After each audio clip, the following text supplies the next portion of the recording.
Okay, so sa floating car technique, similar lang siya doon sa sample size computation. Ang pinagkaiba lang is, imbes na z-score, gagamit tayo ng degrees of freedom, which is madali lang din. So, oops. So, itong t sub alpha na yan, ito yung mga values na nandito. So, mamaya, tuturo ko sa'yo paano kukunin. So, first off, identify muna natin yung given. So, sabi dito, 10 runs daw yung ginawa. So, n is equal to 10. Pero hindi yan yung value ng n. Gagamitin natin yan sa mamaya. Okay, explain ko mamaya. Siguro gawin ko lang small n. N. Ewan. Isip ko lang. Tapos, ang standard deviation daw is 3. And walang sinabi ko ano yung acceptable error. Pero, pag ganon, tapos kita mo naman may plus minus, assume mo na lang na si standard deviation tsaka acceptable error is parehas. Okay? Tapos, ang significance level ang significance level lagay ko na lang SL is equal to 5%.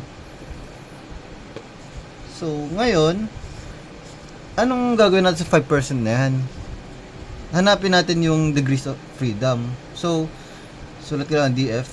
Ang degrees of freedom natin is titingnan na natin yung kung ilan yung runs nila, which is 10. Sulat ko na muna yung formula. N minus 1 lang yan. Okay? So, ang N natin is 10 minus 1. Ibig sabihin, ang degrees of freedom natin is 9. Sa pagkuha ng T sub alpha, kailangan natin yung significance level tsaka yung degrees of freedom. Okay? So, tingin tayo. Asa si significance level? Ito, 5%. Kita naman siguro yan. Basta ito. Nasa 5%. Yan. Tapos, ang degrees of freedom natin is 9. Okay? Hindi mo gagamitin si 10 kasi, well, sabi nga dito sa formula, n minus 1 ang degrees of freedom natin. May 10 runs, minus 1, 9. So, highlight ko lang si 9.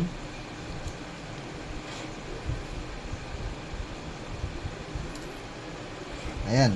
So, ang T sub alpha natin is, ito yung kung saan nagbabangga yung significance level natin, tsaka yung degrees of freedom. Which is, sulat ko lang, 2.262. Tapos, hindi na natin kailangan yan. Wala na yan. Itong apat lang ang hindi na natin kailangan. Itong tatlo lang ang kailangan natin para mahanap yung natin, N.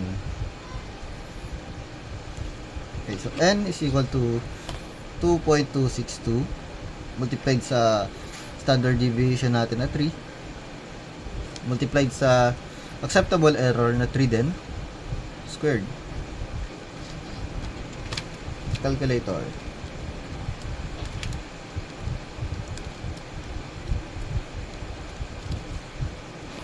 And ang lumabas ay N is equal to 5.12. So, again, round up natin. So, yung 5.12 na yan, magiging 6. And, tinatanong dito, is the number of test runs adequate?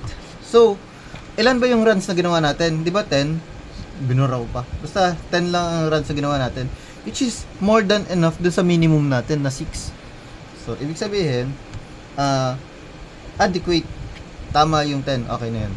So, yun lang naman. Madali lang.